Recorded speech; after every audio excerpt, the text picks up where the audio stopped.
welcome. So glad to have you here. Thank you. I'm super excited to be here. I'm fantastic. I'm excited. We're here at Christmas week. Are you ready for this holiday?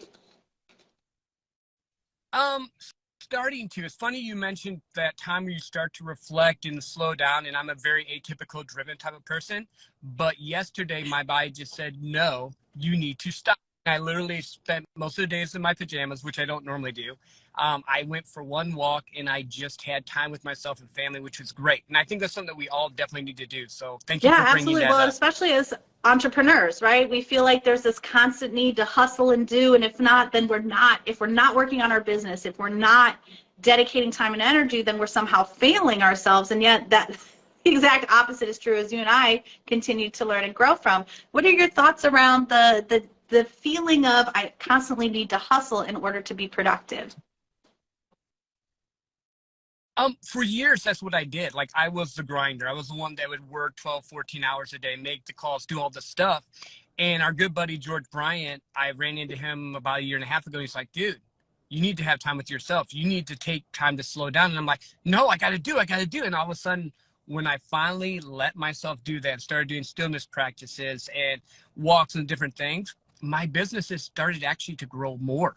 I was able to do more in less time because I was intentional instead of just getting caught up in that culture, which we don't have to do what everyone else says for their culture. You're your secret sauce, you know, so you don't have to do the grind all the time. If you're intentional with your time. Absolutely. Well, let's hear a little bit about your background. You've been doing sales for a really long time, and then tell us how you decided to start the 150K podcast. Sure. So I've been in sales for about 16 years. I kind of fell into sales. I was working for a company. They pretty much were letting people go, and that was the only job I could find. And then I found that I actually loved it when I was able to shift it from it being about me selling them to me helping them. And that's kind of been the catalyst for me doing everything. And then with the podcast, I started doing really, really good with my sales job. I was making over 100,000, then I made over 150, then I made over 200,000. I'm just saying that to show you there's possibilities to do this. And I was like, I took my kids to Disney. I took my wife to Hawaii twice. I'm like, well, what else is there? Because after you get so much money and, you know, everyone's number's different, you know, what are you going to do? And I was like, you know what? I want other dads to be able to do what I did, which is take their kids to Disney, take their wives, their spouse, whoever, to some place that they love. My wife likes Hawaii, so it's Hawaii for me. Maybe it's Greece for you, Italy, whatever that is. And then I just help people build life by design. Really, I am a sales coach, but really in my mind, I'm a mindset life by design coach, because sales is the tools that I help you build. Well, and I love you saying that sales is more about helping people. Here at Kombucha Camp, that's always been our attitude. Like, I am not a hard salesperson, and I don't like to be hard sold myself, because the reality is, you know, if something's going to be the right fit. And I'm never wanting to be like, here, sign up for this expensive thing that then you're going to regret purchasing later, because you're not going to have a good experience that way. If where you need to start is just grabbing a SCOBY or some kefir grains, then I've got that too. And I'm here more as a repository of information. We offer you the details so you can then make that informed decision for yourself. It sounds like you have a similar type of philosophy in your sales, just based on wanting to help people. Yeah, well, and I found that you actually make more money that way, because now it's not you taking from them, it's you working with them. Now it's not you making them make a decision, it's helping them get a decision. And when you're able to switch it, Zig Ziglar used to talk about it, if you help enough people, you'll never have to worry about money. It's the same thing in the sales world and life in general. We just see movies and stuff, and it's always got the salesman being like, you know, the silver tongue and saying that freaking people. But in reality, the best salespeople I know have kind hearts, want to help out, and are just actually more taking, which is crazy. And I know a lot of times people's conception of it's wrong, but in reality, the more you just help people, and like you said, they'll tell you what they need. So if you have a problem and I start saying, Hannah, hey, what about this? What are you looking at? You'll start to tell me what you need, what you want, and then I'm able to just help you with it. And then it's not a sale anymore. It's a relationship where we build things together. And I always just reframe it that way, because a lot of people think sales is a bad thing. But this is one other thing I do teach. If you're ethical, if you're moral, and you have your customer's interest in your mind, who better to sell them than you? You're not going to take advantage of them. You're not going to screw them over. I love this attitude, because I think, you know, as someone who came from a challenged, you know, I don't want to say poverty, although we had food stamps and different things, but, you know, someone who wasn't born with a silver spoon. I think there can be a lot of attitudes around money that our society puts onto it that make us sometimes feel less than if we don't have the trappings of society, and also can make us feel like, oh, well, earning money means I'm automatically a bad person, right? And yet, as, of course, I've become a business owner and whatnot, and I'm sure you've discovered on your journey, money fuels the mission. Like, money is currency, money is energy, and it's valuable to have an exchange of money, because sometimes people said, well, why do you sell something that self-reproduces? And I'm like, well, why do you pay the farmer to grow produce? You know, there needs to be a meaningful exchange for people to actually appreciate the value of something. How have you found your attitudes around money shifting as you've been on this journey? Well, funny, we have a similar story. I grew up in the Midwest where you're supposed to just go to work, do the thing. Salespeople are bad. I was on food stamps when I was a little kid. Even in my sales career, there was a few times where wrong job, wrong thing. I ended up being on food stamps, had to fight my way out of it. And it just became a mindset shift, because I started realizing that just because the TV says something's bad does not mean it's bad. Just because the TV says all rich people are bad doesn't mean it. All money does is enhance the character you have. So are there some bad people that have money? Yes. Are there a lot of good people that have money? Yes. It's just, what are they bringing to the table? You know, if you're kind, you're going to enhance your kindness. If you're mean, you're going to enhance your meanness. And then I just learned that as I went along with the process and got better and all, I'm like, I didn't change when I started making money. I just became nicer. So that helped me with the mindset shift. Reading a lot of books and getting into rooms with other entrepreneurs and being like, holy crap, these people are like me. That guy's a multimillionaire. That guy's a multimillionaire. Like, I can look at my Rolodex and I probably have 10 to 15 millionaires, and all of them are the most giving people I know.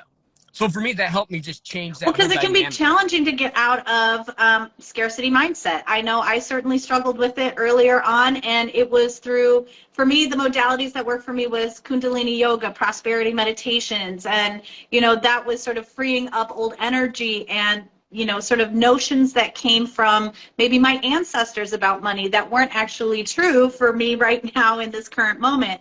And I have always found that the more I get down to the core of who my values are, not just wearing the energy of those who came before me or the attitudes that were programmed into me, be that from parents or TV or whatnot, that there is more of this heart available. There's more of this love. And when you're putting love out there, you're getting love back. And so when you work with people who maybe have still some of these limiting beliefs, what are some of your go-to tips or practices that you like to help support them move through that? Sure. It's funny because as a salesperson, as a trainer, I ask more questions than I talk. So when I'm talking with my clients and all, I kind of try to get into their head. Why do you think that way? Have you ever challenged those beliefs? Because a lot of times we don't challenge our beliefs on religion, money, ideas, stuff like that. And if you don't ever challenge your belief system, it's not your beliefs. Like you said, it's someone else's that's been put on you. And then I kind of figure out, okay, Hannah is more into this type of stuff. I can bring this part to her. Maybe Pete here is a little bit more not into yogi or meditation or stuff like that. So I got to go a little bit more practical for him. And it's just finding out what works best for my customer and then giving them a solution that I can meet them where they're at. Because like kind of to use like breath work, just because I know we talked about that when you're on my show. That was the first experience I've had in anything like that. Like for me, that was like crazy far. And like I'm sure some of your guests right now, breathwork is simple. That's just what they do. You know, I think everyone has different levels. You have to go in and find out where they're at, what you can bring to them to help them get to the next step so that they can make a decision, well, what's going to work best for you. Absolutely. And the breathwork you're talking about is a bit more intense than maybe some people, you know, you might do prana breathing, you're, 4 in, hold, 4 out. What we were doing was holotropic breathwork, which is very intense and is a guided process that really like you oversaturate your body with oxygen willingly to the point where you start to release a lot of different types of emotions and things. And it's a really lovely and intense process. And I personally, being a Scorpio, love intense work like that. So I'm a fan of plant medicine and a variety of different things, but there's something inside me that impels me forward to do that. Now, that's not everybody's cup of tea, and like you're saying, meeting people where they are is so important. And so if anyone out there has a business and is wondering, how do I attract more customers? How do I, attract more people to what I'm doing? I think one of the ways we can do that is just put more of yourself out there. How has that been a challenge for you, Joe? Do you feel like you're always putting your most authentic self out there, or when you find yourself in those moments of inauthenticity, how do you get yourself back on track with that? Yeah, I name it. So I used to be a big chameleon. Like, I was the guy that if I was with the football jocks, even though I wasn't a football player, I could fit in. If I was with the stoners, I could fit in. If I was with the nerds, whatever, I was just always an adaptable person, but I never really allowed myself to be me except for by myself. And then I finally got to the point where I'm like, no, I need to just be me, because at the end of the day, our relationship with ourselves is the only relationship we have through life. And if you're trying to attract your ideal client who you can touch most and help most, you got to be you. Like, I'm not going to attract clients like you, Hannah, because you have a different aspect about you, different energy, different flow, different thing that you do. But I can attract clients like me. And again, and I know I've mentioned George a lot, but it's like learning to slow down, learning to just be myself. And even with doing the reels and doing the stuff that maybe I'm not as comfortable with, I've started picking up more clients because now it's my voice. I'm not trying to be, if you're in the sales world, a Grant Cardone or a Jordan Belfort. I'm not trying to be a Tony Robbins or something. I'm being a Joe Graham because the world needs Joe Graham, which 5 years ago, I would have never said that. That would have been more of a, oh, I can't say that. That's because in my upbringing, it's like, oh no, you always put people forward. But now it's like, no, it's okay to love yourself. It's okay to get into yourself. It's okay to do things because you're selfishly wanting to help yourself, which is not a bad thing at times, because if you can't love yourself first, 1000% agree. And, this is something that I personally struggle with. As much as, I put myself out there in certain ways, there's a lot of ways in which I hold myself back. And part of that is fear, right? I'm listening to a Brene Brown book. Of course, I can't remember the title, Dare to something.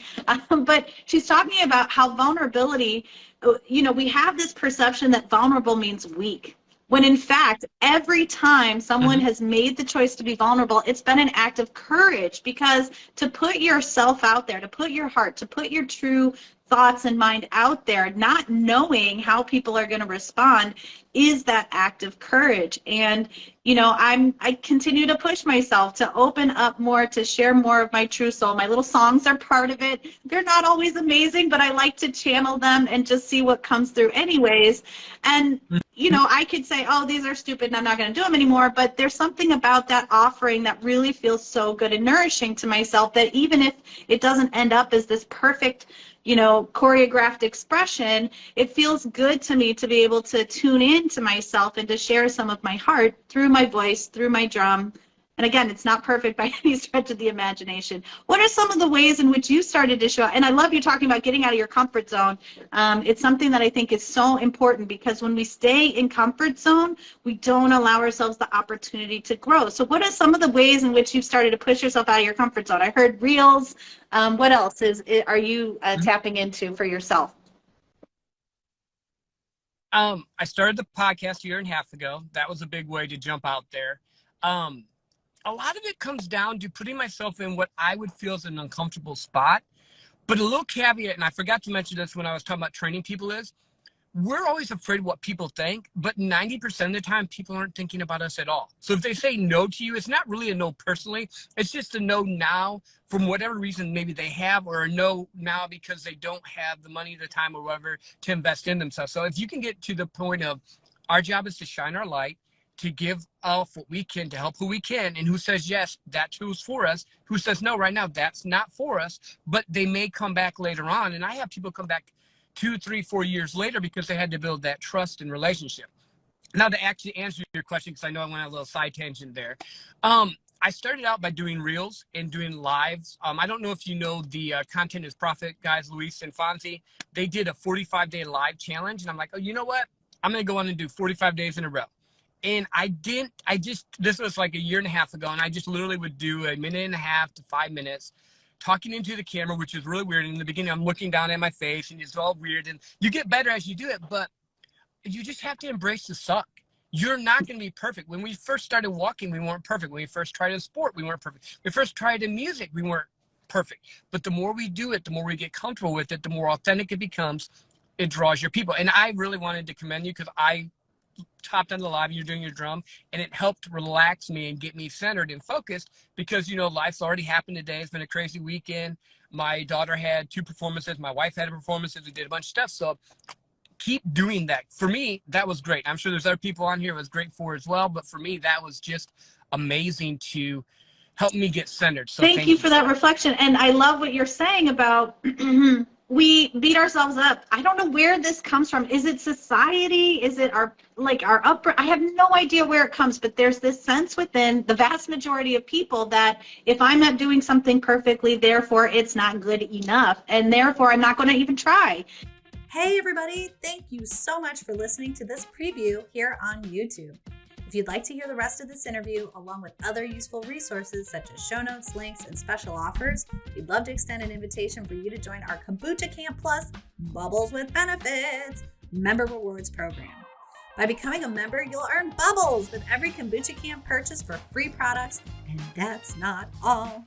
We also offer birthday Booch Day rewards, access to members-only sales, high-quality bonus content, including Kombucha Clutch Hangs with me, the Kombucha Mama, and my special guests, a free digital brew journal to track your master brews and experiments, and more. Now here's the best part. It is only $7.99 a month, or $79.99 for the year. You get 2 months free with the annual membership. You can learn more and join our Bubbles with Benefits program at kombuchakamp.com/kombuchakamp+.html. Don't forget, that's camp with a K, because we're cute and clever over here. And don't forget, trust your gut.